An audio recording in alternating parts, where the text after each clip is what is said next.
Okay. So, Seven, is that Yes. who you want to be called? Yeah, that's my name. It's really good to see you. I've heard a lot about you. Yes. You've had a hard time, Sorry. but Mm. from the point of view of how things have been with you and what's happened, could you give a sort of a background behind the court cases and really your basic story? Essentially, Okay. just start from the beginning, and we'll take it from there. Okay. So are we recording now? We are in record. Okay. All right. Well, thank you first of all for having me on at short notice, Miles. I really appreciate that. And yeah. So basically, my situation is it's a nightmare, for want of a better term. But I'll take you back to how what um, my current situation, how it all morphed to be what it is today. Basically, I have a brother that was amazing. He was somebody that is very, very special. I was very lucky, fortunate to have my eldest brother be so learned. He was a very learned person. He studied etymology and he's very into life, the universe, systems, spiritual systems. And he was into someone called Isaac Asimov. He studied Oh yeah. Isaac, yes. And he was a big sci-fi fan, actually. And he also was into Edgar Casey because he was very psychic. We were both very psychic. I still am. But anyway, my brother, being the giant that he was, um, had a major impact on my life. Um, I'm the seventh child, which is why I'm called Seven. And he was the one that kind of broke down the significance of being the seventh child on a spiritual level for me. And he died at the age of 30. And when he died, it had such an impact on my life, his passing, that I felt like, as a tribute to him, I wanted to do something that would immortalize who he was as a testament to his greatness, as a testament and also a tribute. Everybody that knew him knew that he was very, very special. Um, by the way, I'm in a coffee shop, so if you hear noises and everything, that's what it is. That's okay. That's okay. And if you can't hear me, I will repeat myself. It's That's fine. It's if it just gets fine. difficult. Okay, so yeah, my brother was special not just to me, but to everybody that knew him and that had encountered him. And so when he died suddenly at the age of 30, it had such a big impact on me. I'd never had somebody that close to me die before. So the magnitude was major. And so at the time, I had been in the entertainment industry. I'm a musician. I'm a guitarist, actually. And I had actually sessions with a lot of people. I'm a self-taught musician. I taught myself to play guitar from the age of 5, and that's basically how I got into the entertainment industry. Um, People heard me play, and I got offered record deals and that kind of thing, and I never accepted them. But Why did you feel you didn't need to accept them? Surely that's a good um, idea. You're going to be famous. You're going to make money. well, I never was actually interested in being famous. That was never a motivating factor for me.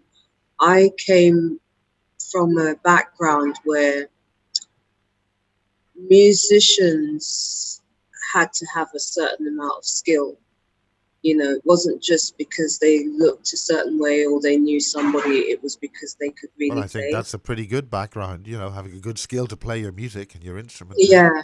I mean, it was more about the music was the star, not the person, you know.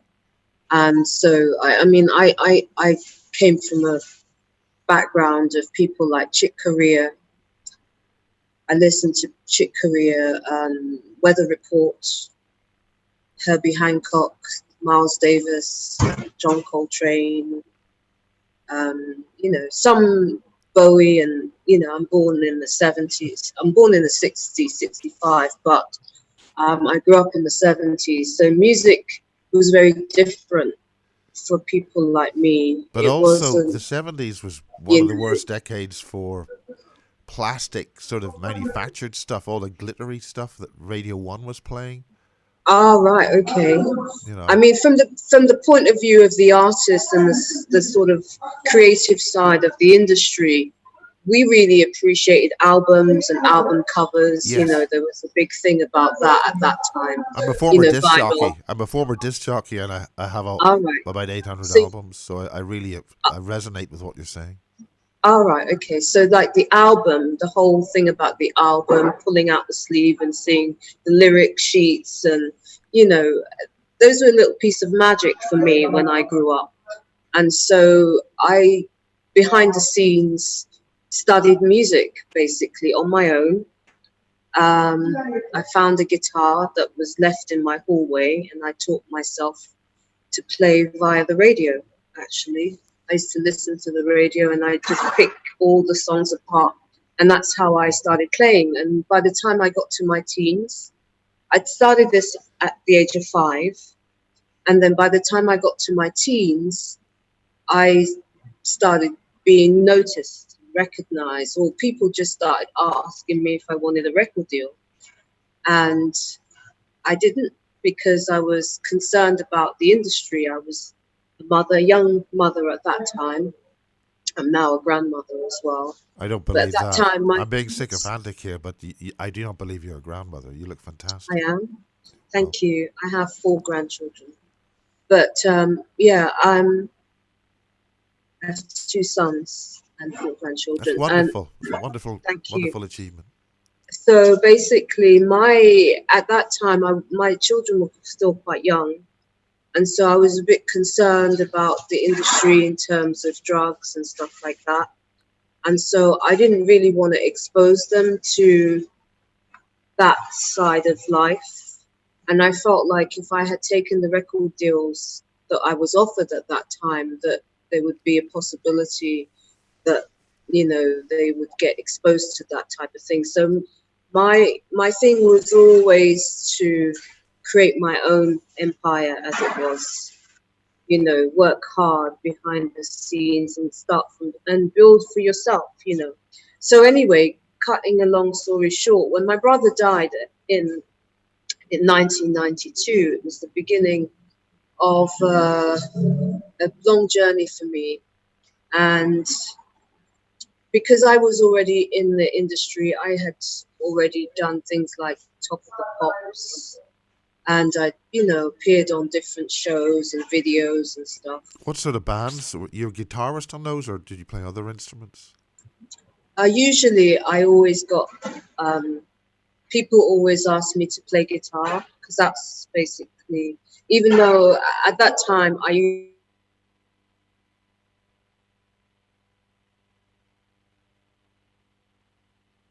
Oh, I think we've lost it.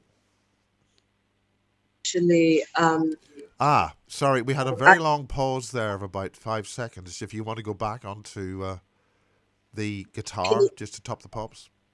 all right, yeah, okay, because I'm self-taught.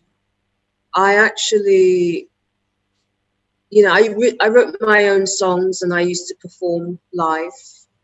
But I never actually, in terms of being a musician and a muso, as it were, I really wasn't sure if I was any good, if I was competent. So I became a session musician to really challenge myself, to play with other musicians to see whether or not I was competent. And that's how I became a session musician. I worked with Robert Palmer. Um, There's a girl band, Eternal. I did different things over and worked with some really cool people, and also got recognized in my own sort of peer group of people as being a musician. I was respected as a musician rather than just as a songwriter. I also arrange, I produce and stuff. But anyway, basically my whole thing was I didn't want to have a record deal. I wanted to be able to start from scratch and do it myself and put my own production team together, which would produce music, film, and all forms of creativity. And so when my brother died, I kind of got to work, specifically on the side of it that would address health issues, because my brother died of health complaint at the age of 30. He was, he hadn't even began his life and he died. So it was a labor of love. It was a labor of love. It was very sacred to me, because my brother was very special to me. So that was my motivating factor. And I researched all the TV schedules for decades and decades and decades to see what had been created and what had been produced, to see if it was anything in line of like what I was doing. I went to hospitals and I spoke to doctors. And I also looked after a stroke and cancer patient for quite a while.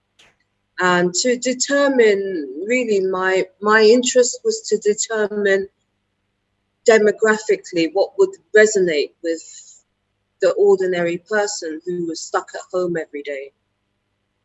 So fast forward, with the birth of the internet, it kind of opened my mind in terms of what was possible, and being able to reach a larger demographic of people in a way that would become more interactive. Because my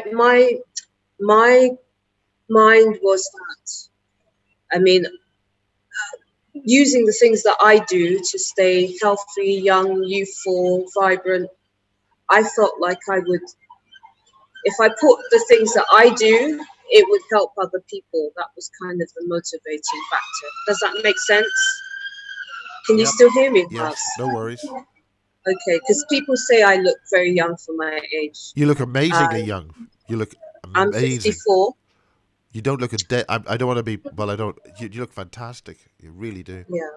Thank you. You look a young girl. Thank you. A young woman. Thank you. Yeah, a very young woman. So when you see my show, You Are What You Eat, and 10 years younger, you'll know that they came from living embodiment of my work. A little bit of a problem. Try not to wave your hands too much in shot. It gives a high bit rate surge, and the camera can freeze after that.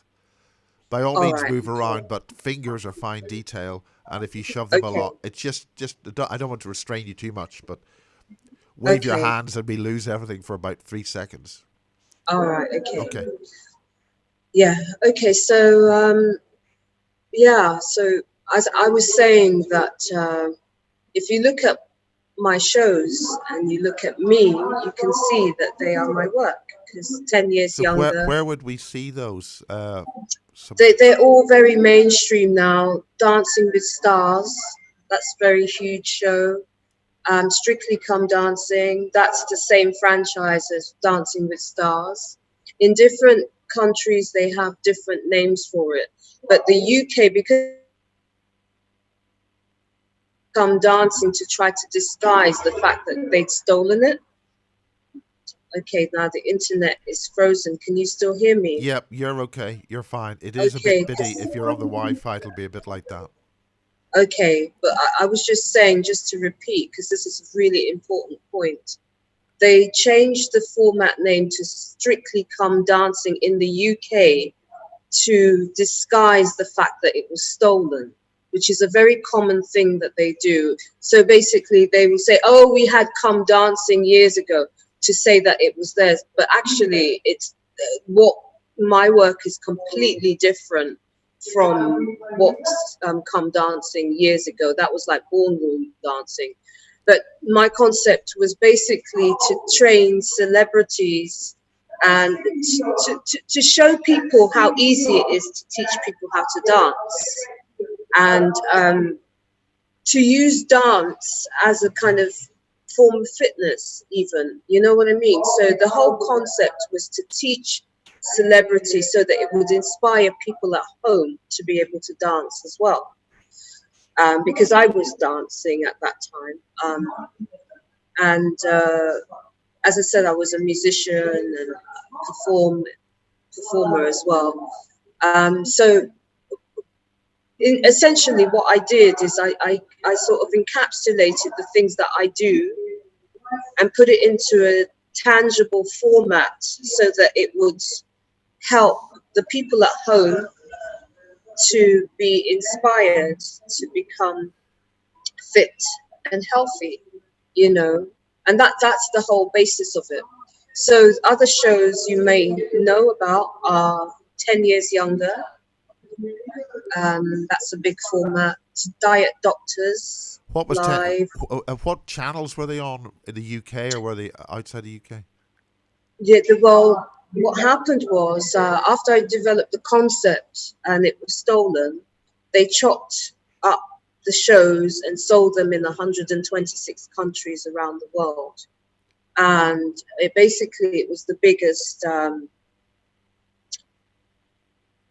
broadcasting deals ever to be seen in the history of broadcasting. And even in terms of the economy, they said they hadn't seen that much kind of money come into the UK since the Industrial Revolution. That's how much money had flooded in. And with it was a whole deal of corruption. So I want to just rewind anyway. So I created this concept. And when I had put loads and loads of documents together, I'm a little bit pedantic, I'm a Virgo. And so attention to detail is kind of a big thing for me. So after I had created these documents, you know, I mean, anybody who's ever written a hit record will understand what I mean by saying I knew I had created something that was special, because it was done with a great deal of love from my brother. And I knew that I hit on something, because I get stopped all the time in the street and people are literally shocked when I tell them how old I am. People are just, they're shocked, and they always ask me, what do you do? What do you eat? What do you put on your skin? All these things. I get that literally every day. I get that. And so I knew that it was something that would resonate with a wide audience in terms of it being mainstream. Also, because I had gone to hospitals and I'd spoken to really sick people, I got an insight into what people would need, you know, and it was inspired, as I said, by my brother, who died at the age of 30. I thought he was so young, he shouldn't have died then in that way, you know, so young. So it was my way of trying to give something back, you know, in honor of my brother, you know. So I knew in my soul, I knew that I'd create something very special. So the next thing I did was I actually went to the Law Society to protect it. So I contacted the law. Exactly what was involved with that? What sort of procedures did you need to do to ensure that your intellectual property was secure? Well, what I did was I contacted, first of all, I applied for trademarks. And also because I had created a series of documents. They were beautifully bounded and sealed in plastic, really nicely done, because the printers that lived near me in the neighborhood that I live, I'm quite kind of known, you know, and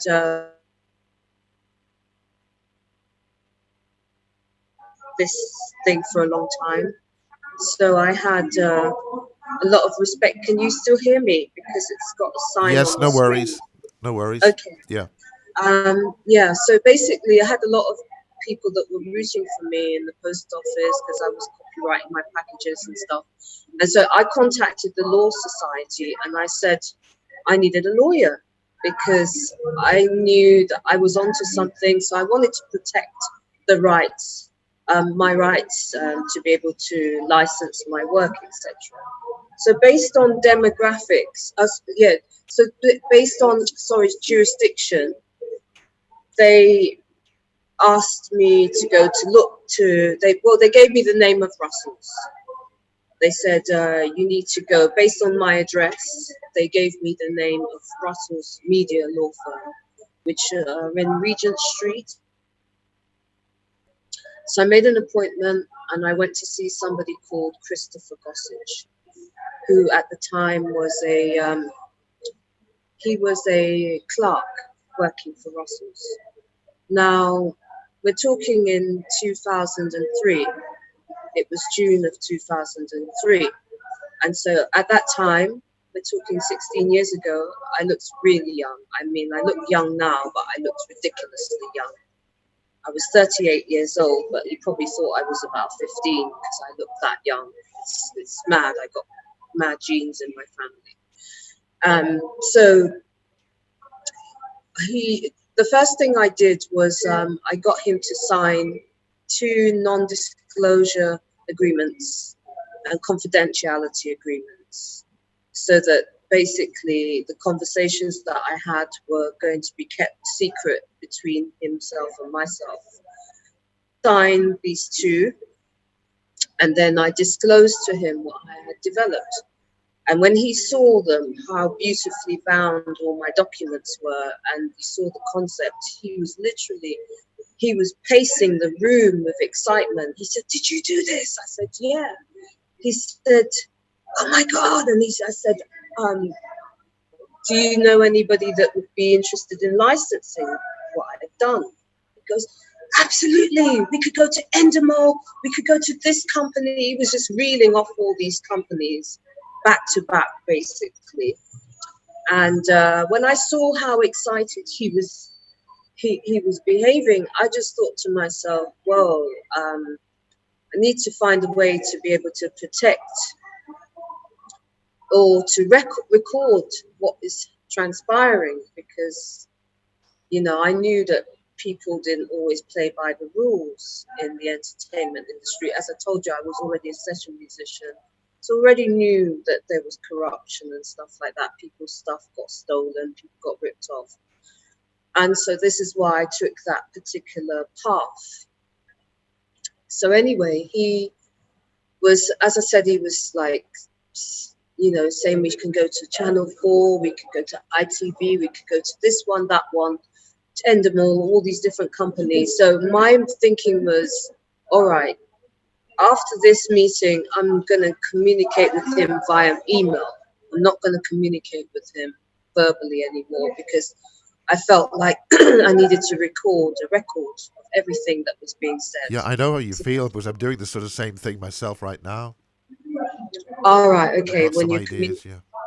Yeah, I mean, if you communicate with any of these people, you need a paper trail to be able to establish the route of how things unfolded. So he wasn't aware that I was aware, but I was actually emailing him, and so he was saying, "Yeah, we're going to go to Endemol." Do you think your youthful looks sort of felt that they could take advantage of you and walk over you as if you just were a wet piece of paper? Absolutely. I also think the fact that I'm a melanated woman, a woman of color, that played into the equation as well. Because to be perfectly blunt, women of color have been mega stars. Tina Turner's, the Dionne Warwick. I mean, have they faced the same problem in the industry? I mean, Dusty Springfield's had that rich voice. Is this not a story that's fairly common in the music industry? Absolutely. Absolutely. I mean, look at what's happened to people like Whitney Houston. You know, I mean, exactly. Jimi Hendrix. She was treated really badly. You know, I mean, this is the reason why I didn't want to have a record deal. You know, because I actually knew. I didn't know the extent of what I know now, because I had no idea. If I had any idea that I would be put through what I have been put through, I I would mean, never I'm going to do mention anything. something in terms of television. The Yeah. Gong Show. Are you aware The of the what? history? The Gong Show in America, big mega show in America in the 1970s. Basically, Maybe. you'd have a bunch of. It was like what is it? Britain's Got Talent or whatever, where you've got people come up and perform their acts, but the Mm, judges there's a big gong, a big like one of those huge Tibetan gongs, mm. and if they can't stand if you're that bad, They they'll walk bang there the and go gong. bang the big Yeah, gong. Now that was a big yeah, yeah. show. There's a movie made about Yes, it. I remember. It was a heck of a film, and a lot of Right. from what I understand, and I may be corrected, a lot of CIA, a lot of programming, a lot of sort of MK Ultra stuff like that was allegedly involved with that sort of show. Absolutely. I mean, And this is something. is this a sort of environment that you basically found yourself in? Well, exactly. I mean, I didn't. I mean, I had no idea, Miles, what programming programming is being used for. You know, in my purity and my love for my brother, I wanted to create something that would have the widest possible exposure so that it would help a large amount of people. However, when we understand what television is actually doing, really they're programming people and they're using people like me to steal the work from people like me so that they can actually do this mind control programming on Exactly. people. That's Population exactly management. what they're doing. Absolutely. And not only that, we have something which I didn't even understand, but we have something called, they're using Operation Mockingbird. So a lot of the Okay, now crimes. explain that. Explain that in detail. Okay, Operation Mockingbird is a military program which has been going since the 50s. All right. And it Of is what kind of basically program? Operation Mockingbird. Yeah, but what type of program was it? A limiting It's program? a military Military. program Okay, sorry. which is used in the information technology industries and also the entertainment industries. So we're talking about embedding information into television programs, films, magazines, so that predict events that are actually transpiring. So a perfect example of Operation Mockingbird is one of the first things that we saw was after my work was stolen. So I went to I got headhunted after I created this stuff. I went to the lawyer. All of a sudden, I started getting calls to attend meetings. And obviously, they had set up a whole scenario in order to steal my documents. The documents were stolen. I went to a meeting on the In what way 11th, they were stolen? Were they physically stolen or copied or what? physically Okay. stolen, physically, the hard copies. I got invited to go to attend a meeting on the 11th of November 2003 at NTL's facilities. Okay. Now, at the time, I wasn't aware that these facilities had just been built. Apparently, they had loaned money from Japanese investors to build these massive facilities in Felton. They were the You're biggest, talking studios. yes, broadcasting I think they're studios. called Arkiva now. I'm not sure. Okay, I'm sure they've changed Yeah, their name. yeah, Since the lawsuit, they've changed their yeah. name. Anyway, basically, and this was the biggest lawsuit of its kind. So I'm just giving you the pretext of how everything morphed. So these facilities were built, and the plan was, according to what we were told, the plan was that they were going to be able to. These facilities were specifically built in order to run all the sports productions. So we're talking about football, World Cup, the boxing, and this is why they built these facilities. But they lost the deal to Sky. Now, if you worked in Sky, you'll probably know the background, or Yeah, can find out the NTL was background a of that. big company. The cable network and all, the whole thing collapsed. Right, exactly. And so I walk in to this. So basically, they find out that I have this health and fitness concept, which is to revolutionize how we deal with dance, fitness in entertainment industry. And so I get headhunted and I get invited to this meeting. But the thing is that the person who actually invited me to the meeting was a man called Richard Hanna, who represented Clarion and NTL at the same time. So I sued both of those companies, as well as all the people that were involved in the theft of my work. So he basically rings me like a nutter. He's ringing me like hardcore, obsessively calling me to attend a meeting with a woman called Helen Alexander. Now, Helen Alexander apparently used to work for the BBC, and she moved to Scottish media groups. Now, Scottish media groups, as you probably know, are part of the ITV groups. So you've got STV, ITV, Grampian Television, Granada Television. They're all part of a whole conglomerate, okay? And so this woman, Helen Alexander, was previously with the BBC, and she had a case with somebody called Chris Evans. I didn't know any of this until after the meeting. Big name. Okay, now Yeah. there was a big case with Chris Evans, who used to have something called Ginger Productions and TFI Friday, which was these were big productions at the time. Very big show, great big show. Now, she was the woman who took it off him. It was this woman who took Chris Evans down. I didn't know any of this until afterwards, because at the meeting she was laughing about Chris Evans and she was laughing about having Ginger Productions, but I didn't know the background of any of these people. Yeah, they did a breakfast show. They did a breakfast show on Sky. They sort of did a TV breakfast thing. So they did radio. They did a radio show on Virgin. I think it was Virgin. Right, that's right. She took Virgin. Then he moved to Radio 1. Now you're talking. You know what, Miles? It actually helps. Virgin, I think, I may be wrong. Virgin, I think, took over NTL. That's right. Yeah. Because of all of this. Yeah. You know what, Miles? It really helps that you come from that industry, because there's a lot of things that I will say that when you cast your mind back, you remember the course of events. So you can actually confirm some of the things I'm saying. So anyway, I walk into this place. I had no idea any of this. And I'll send you some documentations. Everything that I'm saying to you is absolutely factual. And you'll see the documents the emails that were sent to me. So I got sent an email. And I think I was sent this email by accident. I didn't see the email until after the meeting.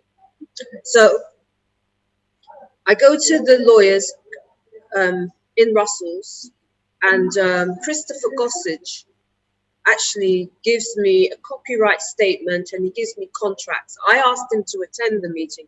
He said, no, you don't need me to attend. All you need to do is make sure that they read the copyright statement to show that you are the authentic owner, and that your documents are signed for before the meeting. So this is what I did. I got it signed before we engaged in talking about my work at all. So anyway, this is when we got in there. Myself, I attended with Lisa Parnay. Lisa was a law graduate at the time. And I had put a production team made out of people that I knew. It was a small production team made out of lawyer, accountant, other dancers, and different people in order to launch these productions myself. I had no interest of partnering with any of these companies. But what Richard Hanna was saying, he said, look, the industry is totally corrupt. You got to trust someone.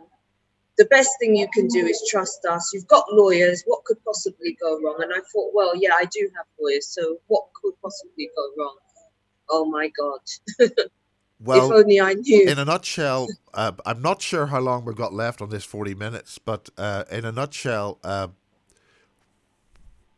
what who were the good guys and who were the bad guys? And of course, I'm cautioning, There are no obviously. good guys in this story apart from the people that have helped me to date. Basically, what happened was they conspired together to steal my work. Before I knew it, my documents were stolen. After the meeting, I remember by the 5th of November, sorry, the 5th of December, seeing my work advertised on all the different networks. All billboards had versions of my work. So essentially what they did was chopped up my documents into different portions and they sold it around the world to 126 countries. And then what happened was that they put a whole operation around me to obstruct me from being able to do anything about it. So in absolute shock and horror, I went to the police and told them that my work was stolen. And before I knew it, I was getting death threats. I was being followed by helicopter, myself and my cousin. My cousin was one of my witnesses. Now, He was a key helicopters are witness. expensive to run. Yeah, I mean, I mean, they're very expensive to run. Amount of money, I think it's £1,000 per day or per hour. I can't remember anyway. We looked into it because we were thinking, this is a ridiculous amount of money to be wasting following people like me. But if you understand the magnitude of how, first of all, if you work out how many productions were produced in 126 countries, some of these productions have merchandising deals. You know, we're talking about spin-offs. I mean, it was apparently, there was a frenzy. There was a kind of a massive frenzy to sell my work. And big deals were on the table and they wanted me out of the way as quickly as possible. So before I knew it, my phones were tapped. I could hear clicking on my phone. Yeah. Then my line started to kind of... It was interesting that when you were on the phone, there was some scratchy noises on it when you phoned me there a few minutes ago. Sorry? Well, it was interesting. BT had been working on my phone here for a long time, 4 or 5 visits, because there's been lots of scratches. Some of those are made by the spiders who sort of inhabit the telephone exchanges. You can always hear a sort of a noise as they communicate. But the other thing is just it's beyond crocodile clips stuck on a phone on a thing at the bottom of the street. It's a bit more sophisticated than that. Yeah, I mean, we're talking about telecommunications companies. I mean, it's a no-brainer, to be honest with you. I used to build telephone exchanges. So all right, vague okay. idea. So if we understand that we're dealing with media networks and telecommunication companies. But they're operating in the esoteric domain. I mean, are you aware of all that? Well, outside yeah, 3D but for now, I'm talking about the hard ware side of things rather than the spiritual side of things, even though that definitely plays an element because we're talking about... But you're aware of that? Absolutely demonic, you know. So what transpired, one of the first things that we noticed after I started to see my work advertised on all the different channels, all of the people that Christopher Gossage was sort of spousing off about in the beginning, they all had got a piece of my work. And the plan was obviously to freeze me out as somebody that was insignificant.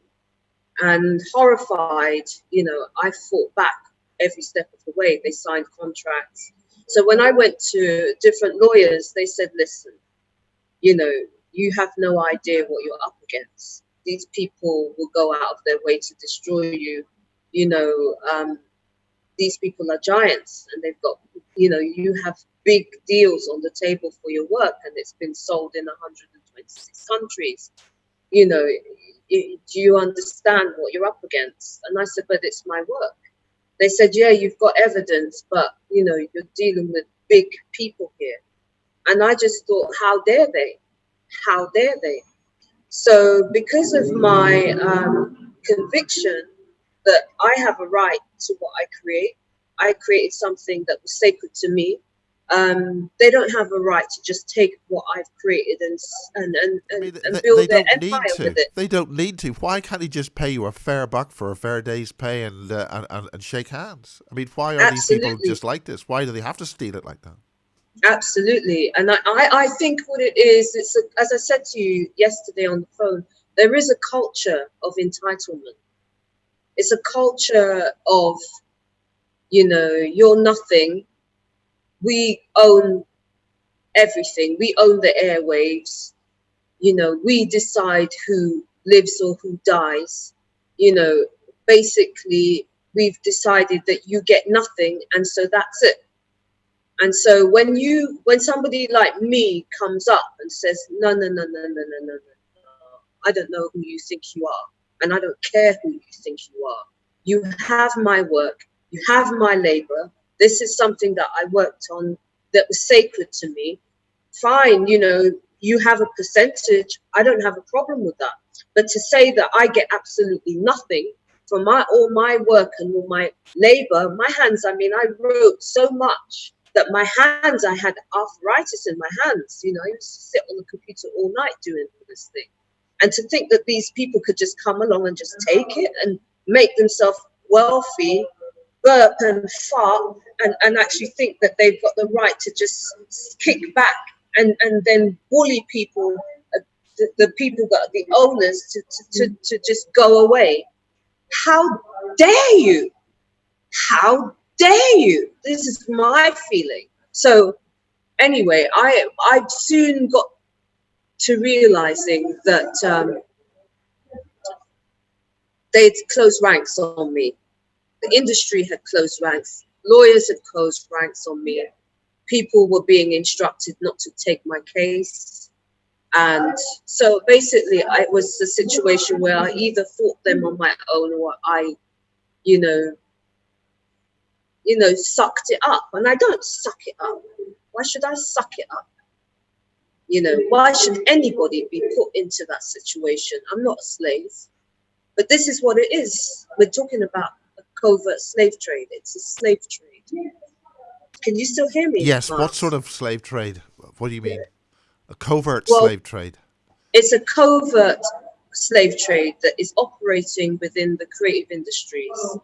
It's very, very common that people who are writers, authors, people creating music will be set upon for their creativity, and that creativity will be turned into revenue, because the IP industry, this is why we have all these problems with what's it called, we had this big case with Facebook stealing people's data. And what was it? It was Analytica. What was that? Yes, company? it was a particular company that was. I think that was a token gesture to what was going on, but that's only my opinion. Right. So we have a situation where now the whole industry has turned its gazes and its emphasis on IP, because IP is the new gold. It is part of the weightless economy. With gold, what does IP stand for? I mean, intellectual property. Intellectual property. Okay. So intellectual property, the rights of intellectual property are bigger than anything that you could ever imagine, because you're talking royalties, publishing rights, copyrights, merchandising rights, the rights that you have attached to each piece of intellectual property is off the charts. And we're talking about somebody's estate intellectual property, like for instance, the song Happy Birthday, that one song, the person who created that song for the rest of their life, and also generations beyond them, will be owners of that particular estate. So we're talking of, I don't know, what is it, 80 years or something like that. Whoever owns the copyrights for that particular piece of music will get money for generations to come. Okay, so if we're talking about catalogs of lots of different TV shows or lots of music rights. This is why people like Prince, you know, he once wrote slave on the side of his face. Michael Jackson, all of these people end up in huge arguments about their intellectual copyright catalogs. And this is why they meet their demise, because the money that is involved turns people into literal predators. Yeah, They steal become it, monsters. and if you can't steal it back or take it back, But it's you're not even toast. just steal. It's basically they will kill you for your copyrights. That's what we're talking about. They would literally, I have over 75 police reports of all different attempts to literally murder me. One of my key witnesses, my cousin, Roni Nicholas, and if you go onto my channel, you'll see a video with me and my cousin, Roni Nicholas. Okay, what is your Um, channel so people can see it? if you go onto my YouTube channel, Solutionaries Media Network, that's SOUL, like soul music, Solutionaries. So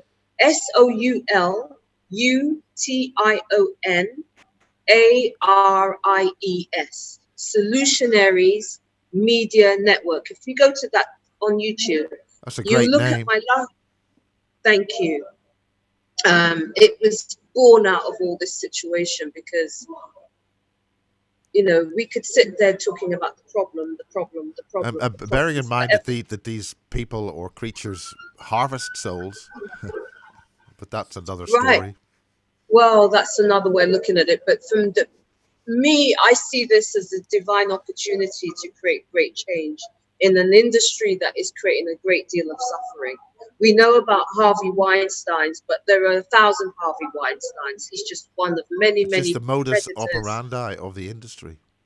Yeah, it's basically an industry that has been doing this from time immemorial. It's built into the model, the business model, that if somebody is a creative person, you rip off the artist.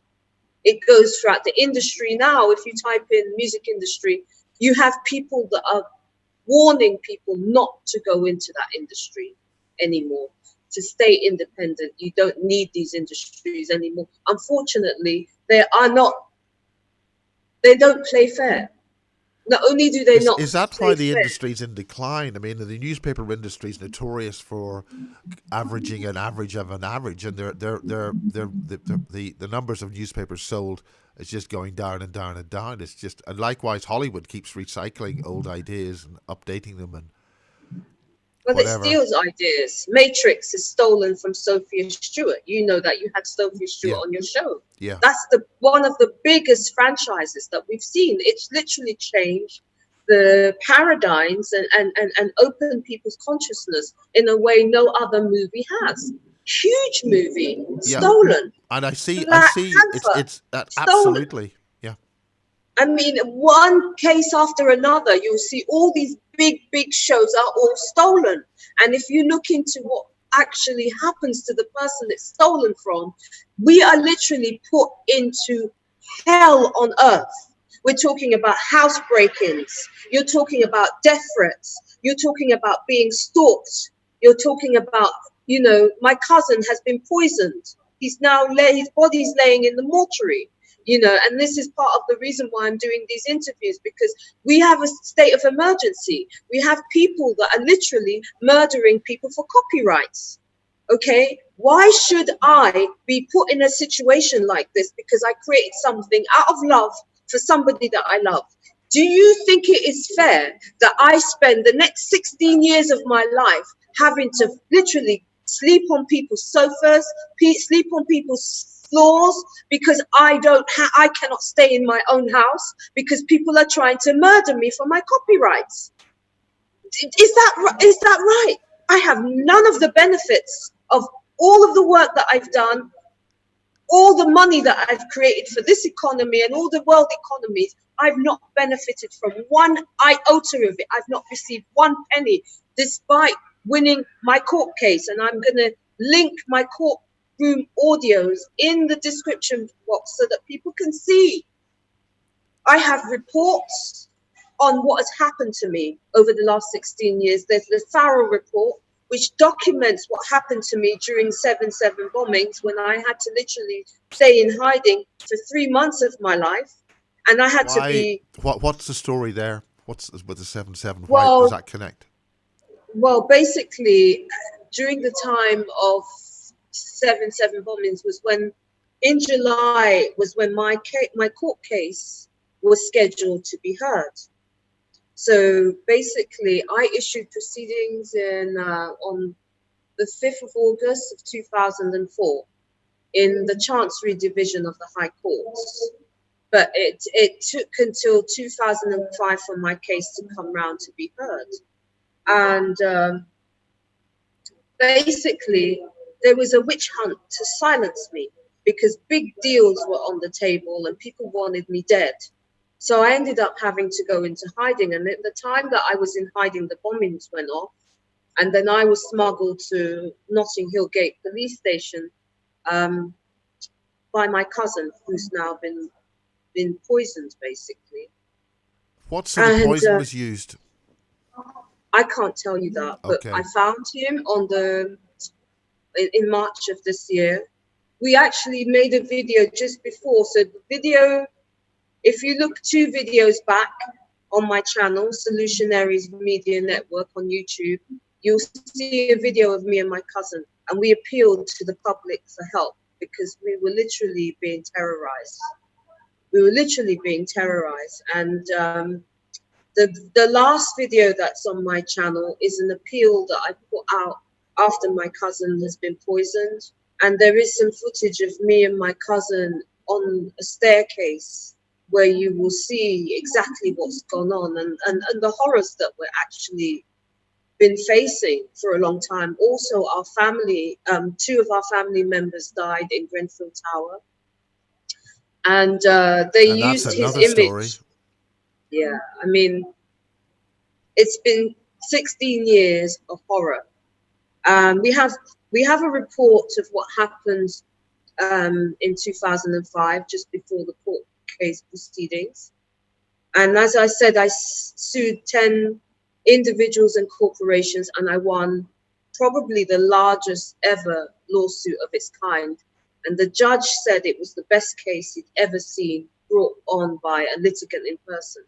And because it was a life or death situation for me, but also I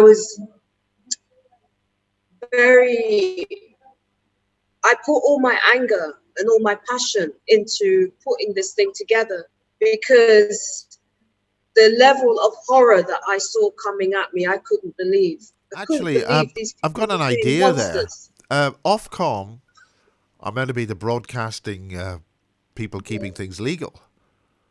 Have you Right. not thought of appealing to Ofcom, because they're the people who govern the franchises. They're the people who issue the licenses for broadcasters to broadcast. And if they're Well, actually broadcasting fraudulently using stolen works, that should be a breach of their license, and they should be taken off the air. absolutely. And I've actually put a petition together for my cousin, because currently my cousin's body's in.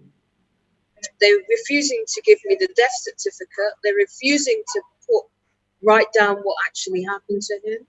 We're being treated like slaves that have no That's rights. very suspicious. Basically, I found him on the 14th of March. When I saw him, my cousin walked miles every day. He was fighting fit. He literally, because last year I found myself in a situation where my ex-husband told me of his plan to betray me. He said that he basically told me he was going to sell me out, or had sold me out. And he was playing these video clips, really blasting them in the house about poisoning us, And so basically, essentially what he was saying to me was that he joined forces with the people of my case in order to get money. I found out that he was also having affairs with my friends, and it was a nightmare. This was last year, and so I had to try to escape from that situation.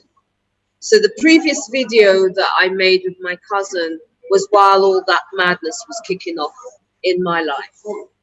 So anyway, fast forward, he told me of the plan to poison us in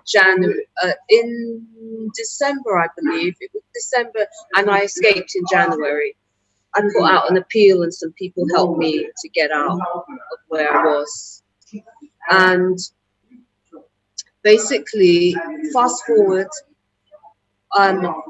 one night in March, I hadn't heard from my cousin for a little while. I tried to phone him because I escaped from my ex-partner. I actually changed my telephone number, so I had to get other people to phone my cousin, because if he doesn't recognize the number, he wouldn't pick up the phone. Cut a long story short, I got a friend to call my cousin in the middle of the night, AM hours. It was about 1:40 or something in the night, early hours of the morning of the 14th of March this year. And my cousin picked up the phone, and his voice was, "Hello, hi," very whispery, very faint. I said, "Roni, what's going on?" I felt very bad. His voice was really, really low. I was shocked. I thought he was pulling a prank at first. I didn't believe him. Anyway, I ran to St. Mary's Hospital in Paddington, and I asked them for an ambulance. And I asked if I could go with them, and they told me no, because he lived quite away from me. And basically, the ambulance was dispatched without me, and I had to wait for transport to get to him. By the time I arrived to his house, it was about 3 something in the morning AM. But basically, he didn't go with the ambulance. He crawled to the door and opened the door for me. When I saw him, he was covered in vomit, and he had white froth all around. He was foaming all around his mouth, and he told me, poisoning. I said, "Roni, what happened?" I was absolutely shocked. Couldn't believe it. And I said, "Roni, I can't carry you. I can't carry you. You're going to have to go with me to the ambulance." And so basically, I took his t-shirt, because he had a white t-shirt on which was covered in vomit. So I ran in the back room. I got another t-shirt, wiped his face because he had white foam. He had vomit. His vomit was stuck to his legs. It was all over him, all over the floor. It was horrific. Anyway, cut a long story short, he actually sat on the sofa. I went and got him some water, because his mouth was all dry and he had all this white foam all over him. And I gave him the water, and he sat down, and he just went quiet. And so I just thought quickly, like, call the ambulance again, because I called it before and he didn't get in it. So I called the ambulance, and they said to me, "Check if he's breathing." And I said, "I don't know," because it was dark. I couldn't see. It was 4 in the morning. I was there on my own. I was in shock. I was in trauma. They said, "Drag him onto the floor." I dragged him onto the floor. They talked me through CPR, and I did CPR on him. And then they said, "Run to the door and open the door to allow the ambulance to take over." And it was really hard, really, really, really dramatic. Anyway, eventually the police arrived, and I called a friend, and they told my friend that he died. So they killed him. You know, we had 75 police reports over the years. They tried to run us over. They tried all sorts of things to kill us. And my cousin, unfortunately, was killed on the 14th of March. Now, the police told me that it was foul play. I knew it was foul play, because this is a healthy man. You don't just start foaming at the mouth, you know. after being poisoned and keel over and die. You just don't, and they told me the procedure, which would be the coroner would be in touch with me and the police would be in touch with me. Nothing. Nobody got in contact with me. Not one person. I had to go from hospital to hospital. So they haven't actually had a proper coroner's court or anything? They put him in the coroner's court, but they've covered it up that he's murdered. I spoke to somebody from the Crown Prosecution Service. They said to me it's very common with black people that they would just put cancer or just write anything on a death certificate just to shut it up so that there's no inquiry, because we have over 75 police reports. We have the largest case of its kind, which has been covered up. And when you're dealing with people in the entertainment industry, you're talking about protection. These people are protected. This is why Weinstein, he never got. Everybody knew what Harvey Weinstein was about. He could abuse anybody and nobody would ever do anything about it. So there's a different set of laws, different set of rules being played in that environment. But do you sense there's something changing there nowadays? Well, I mean, we have Tyler Perry, who has built the biggest Hollywood studios ever to be built. Recently, about 3 weeks ago, he's launched these huge new facilities, or I don't know what you call them. Basically, bigger than Paramount, bigger than MGM, Metro Golden Mayer, bigger than all of those studios put together, Hollywood put together. He's just launched the biggest of its kind. And one of the things that people that rolled out to see these new studios was that now we'll be paid. Now we'll be credited. Everybody, all these famous people on the red carpet said, now we'll be paid. So there is a culture. Everybody knows there's a culture that enslaves creative people, abuses us, doesn't pay us, refuses to pay us, and treats us like slaves. If we ask to be credited and paid, you get what has been done to my cousin and they are trying to do to me. I've got people trying to murder me right now. 2 days ago, I had somebody come into my building, banging on my door, boom, boom, boom, boom, boom, on my door. I've had to basically sleep on people's floors, sleep on people's sofas. I have no life. My life is literally in the bag. I keep myself together. I'm fighting to get my cousin buried. His body's left in the coroner's court. They're refusing to write what actually happened to him. They have a whole new version of events. The police force that was dealing with us in Charing Cross Police Station, they said that unit was disbanded a few weeks after my cousin's death, saying that it is totally corrupt. And if you watch the video on my channel, the last video I posted, I actually put up newspaper clippings. I'm not sure if I have one here. Sometimes, all right, Leah, let me show you. I can actually show it to you here, just so that you get an idea of what I'm talking about. So if you look at this, it says Charing Cross Police Station, right? Can you see that? Yeah, it's clear, very clear. All right. And this is the same unit on the front cover, corrupt cops, met cops in inquiry. This is, if you look at the date, yeah, that's April 30th. So you're talking some days after my report, and basically it says bullying, racism, and that same unit on Charing Cross. I don't know. Let me just identify where it is on here. Then you will be. What happened that they suddenly got taken out? Why did they suddenly get done? Well, basically, the same police station, Charing Cross. It does say it somewhere here. Whoops! I just want to focus. You should Justin see Davenport crime. Yeah. Okay. Yeah. So you can actually pull this up, and basically this. I'll show you a picture of my cousin as well.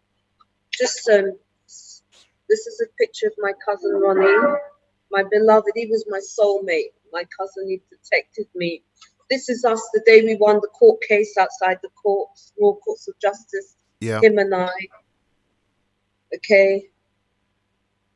And yeah, basically that police station apparently is notorious for corruption, doctoring reports, racism, abuse, all kinds of stuff was going on in that place.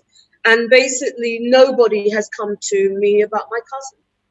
And he's literally just left rotting in a mortuary. They were refusing to give me the death certificate, and they're refusing to record. The police are refusing to, they know who killed my cousin. They know who killed my cousin. We all know who How do you killed my know cousin. that? Have you got any information, or is it safe to say that It was information? obvious. It was obvious, basically, because he was being followed. We were being followed. They tried many times to murder us before. You know, our family, the night of Grenfell Tower, they had a helicopter outside my cousin's house, above my cousin's house. There's actually a report on exactly what happened and exactly what transpired with Grenfell Tower, where my aunt and my cousin was actually on the 16th floor. They basically were on the 16th floor, and they found them hugged together in a bath. They were burnt, fused together, hugging inside Grenfell Tower. And we have a report on what actually transpired. That was a mass murder of the worst kind you can ever think of. And let me say this to you, Miles, I want to say this to you and to your audience. We have a state of emergency. I'm going to repeat that. We have a state of emergency. We have situation where people can murder people in cold daylight, broad daylight. People are being murdered horrifically, and nobody is actually having to be made accountable. Nobody. Is this mass gangs, gangland? Different Sorry? groups. I mean, the east of London. Let me. The east of Say London it again. had the Krays, the famous Kray twins, and that was involved with MK Ultra and all sorts of stuff like that. A lot of top actresses and things. I mean, that's going back a long time. But do you think there's something similar to that happening now? Well, because I don't know about that particular scenario, I can't comment on that. I think But we're what I dealing with will tell you, the 50s East End. okay, but we're talking about mass genocide Now, of what people. happened? What do you know happened at the Grenfell Tower? Because I've had an intelligence person here who got information about a particular type of explosive that was cooking off because of after the fridge fire, and that was Right. something that if it isn't kept cold, it will cook off and then go on fire, and that was placed near the window, and that put the outside on things on. I mean, Well, what in your opinion, or what do you know happened there? well, we have a report, which is if you go on to Everyday Concerned / Grenfell Tower crime report, because we are relatives of people that died inside the building. We were entitled to be part of the public inquiry. However, they've buried that report. Now, in the report, it's 80-page report, and it is conclusive. It exposes a lot of the things that transpired that show this was not an accident. I mean, This was the gas pipes. You knew about that. one of the They things couldn't that, switch the gas off. It had been well, cemented one over. of the things the residents said was that a gas pipe was on Grenfell Road, and it was run into the actual tower 2 weeks before. 2 days before, the residents were contacted and said to stay inside their buildings, stay inside their flats. 2 days before, they had people come to them. We know that 3 months before, there was the changing of the insurance to protect us for a skin, something like that. It's a Norwegian company. And they changed the insurers from the original insurance to this particular company in order to include human casualties to That's a big one. include human casualties. That was 3 months How before. many actually died there, from what you know? Well, the word on the ground from people that live in the neighborhood, if you go in that neighborhood, you'll see it's written all over the walls, 400 died in Grenfell Tower. That's factually what's written. We do know that one flat had 42 people. So if you understand that it's a building that housed 600 people, and one flat was found to have 42 people, so that's just one flat. So if you think about All in how there at the many same buildings, time? yeah, there was 42 people huddled in one flat found. So obviously, if you calculate, that's just one flat, and then we're talking about all the other people that were in the different floors that were found. So we're talking, in excess of hundreds of people. It was hundreds of people that died, particularly according to the people on the ground. I mean, I encourage everybody to read our report. My cousin and I did a crime report, and my cousin's image was used in order by the Associated Press, which is the same people that are part of what they now term as Seven Gate. And What's it's that? What's the interesting. Seven Gate? Seven Gate is like Watergate, but it's basically around these stolen works and all the crimes that have manifested in relation to them, all the deaths, all the corruption It'll that make is a good involved. movie. Excellent movie. You might want Clint And, Eastwood to play that one. some people, I'm playing. Yeah, this is really. yeah, some people have said I'm like a British Aaron Brockovich. So, yeah, yeah. Well, you're I your mean, own person. You're your own person. You don't need anybody else's name on this. You're a yeah, brilliant well, individual. You're doing fantastic work.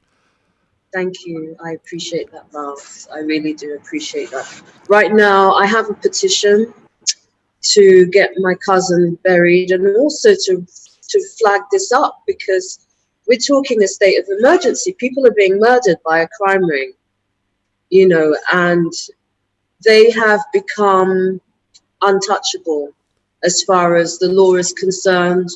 The law, the Metropolitan Police, they are not going to arrest anybody unless there is a public outcry.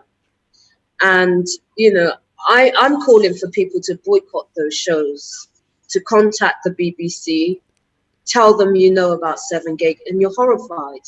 You tell them you know What about about what they've Ofcom? done to me. Ofcom I keep talking Ofcom. They're the Ofcom, people really who's in charge. Interpol, Trading Standards, Scotland Yard. I mean, all of these people should, unless the public makes noise that this is happening, we have two choices. We have the public says nothing, and they're allowed to just go on a killing spree, kill whoever they want to kill. What about the people who would just simply say, "Well, you're just sour grapes. You just invented this out of your own imagination. You're just a money grabber. Why should these fine businessmen be treated like this?" I I mean, wish. you're just a I mean, fantasist. You watch the TV and you think you make this, and the thing is, you're just evidence sour doesn't grapes. lie. Yeah, no, I'm trying to. Evidence, yeah, and it's good that you do that. But the thing is, fortunately, from someone like me, I'm very pedantic and I'm very particular, and that's why I won my case. And there is a lot of evidence out there already. I have everything. I have all my police I mean, this is records. actually important because you can win your case, you can win the law, you can be legally Mm, correct. mm. But if there ain't any action, if they don't respect the law, they just say, who cares? They don't respect the law. I mean, as we saw, Judge Pumphrey, who ruled in my favor, who basically, there's two sides to this. There's a criminal side and there's a civil side. And, what should have happened was there should have been a criminal trial whereby they would have gone to prison. However, that didn't transpire, and Judge Pumphrey is now dead. He's another person in the list of dead. Now, And there's why a are whole you list of people. suggesting that he was murdered, bumped off? I'm just speaking facts. I can't say what happened to him. All I can say is factually he's dead. That's what's on the record. And that's why they released my courtroom audios. It was released to me because Judge Pumphrey was dead. And all what happened was I won the case and then it was all doctored. Basically, the official court judgment was doctored and it was made to look. I had 14 witnesses, and actually, even before we got into court, they didn't turn up. So I had judgment by default straight away because they didn't show up. You've got 28 days to respond to a claim. They didn't, so I won judgment and default. So then it became an issue, was to decide how much money should have been paid to me because of the fact that the work had been sold in so many jurisdictions, in so many countries. So they had to disclose how much that they would pay me. But instead of doing that, their form of defense was to terrorize me. Now, what we understand from what happens with people like this that are in the industry, how they protect themselves, is that they use these mercenary companies, like Harvey Weinstein has done. They use these mercenary companies. So you're talking about, is it called Black Box or something like that? There's basically a company where they hire these people to go after the victim. And they basically terrorize the life of the victim. We're put under surveillance, we're stalked, we have our computers hacked. And not just that they steal from you and sell the work, they come after you for more. If they know that you are capable, if they know that you're an ideas, conceptual person, and you have interesting ideas, and because I make clothes, I'm a fashion orientated person as well, and you've got your finger on the pulse of what is trending and what have you. If they think you're that kind of person, or they discover you're that kind of person, your life is finished. They'll come after you and they literally hack everything you've got. And even when you try, even if you say to yourself, that work's stolen, let me move on, let me create something else and put that in the past. Let's take that scenario. They will steal the new things that you create as well. So anything that you create, they hack into your machine. I will show you factual proof that I have had over 280, was it 2,800 plus hackers on my machine at one given time. And these are all corrupt institutions who find people like me who they consider is the golden goose, who's got good ideas, good tips, and they come after you to steal everything that you create. You're left in a state of poverty. So if they don't kill you physically, they kill your lifestyle. They steal all your money. They steal your life, your peace of mind. You get followed. You get sent death threats. Everything that you create from then onwards is also stolen. I can show you a whole wave of things that have been stolen from me since the initial theft. So you're talking it's a covert slave trade. And the more, when you go to the police, they all know what's happening to you. But there's a whole industry. Yeah, the police have only got a certain remit, and they're actually there not to protect you. They're there to protect those in power. They're there to protect them. Yeah. And people I don't think it's realize very important that. people realize that. So that's so key, Miles, to say that. It's so key because then we understand why nobody's been arrested for Grenfell Tower. There's posters all over the place. Peelers, the police are there to protect property and whatever of the They're there to protect the killers. Yeah. They're there to protect the killers, not the likes of me. Basically, we're on our own. If we do not get this information out, they will kill you and you end up like my cousin in a mortuary, or like my aunt and my cousin who were burnt alive in broad daylight. broad daylight. They literally genocided hundreds of people in broad daylight. Not one person has been made accountable. You tell me how that's possible, and you tell me if that's right. Well, In it's your certainly heart, not right, but it's obviously possible, and they're doing it, and they don't give a damn. they don't give a damn. Shall I tell you why they don't give a damn? Because unless every single person watching this video realizes the extent of what we're living in and actually takes their power back and says, no, I don't care what color those people were, because all kinds of people died in that tower, all right? Unless people recognize this is a critical state of emergency, and I'm telling you, we're in a state of emergency. You can blind your eyes to it, whether you like it or not.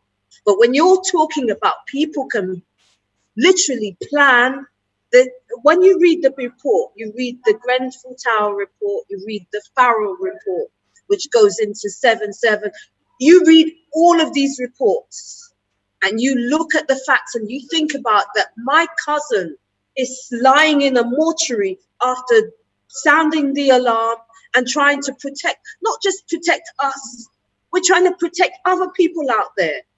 Because if the public allow this to continue, God knows where else they will strike, because they don't plan to stop it here. We're dealing with psychopaths. You're dealing with people that believe in their heart they can do anything to anyone, and nobody will ever do anything about it. This is what we've arrived at. That is a state of emergency. Do you not think so, Miles? I think you've said it so well and so eloquently, but I think it's probably time to leave it for now. Yes. You've done a fantastic job. Thank you. Brave Miles. woman, spirited, Thank creative, and wonderful. Thank you. Thank you. Thank you. And I Seven, really with do. that, Thank you. we'll say goodbye for now. Bye, Miles, and bye to everybody. Please, I'm going to put some links in this video. Give them to Miles to put them in. Please share it. Please upload it. Please report on it.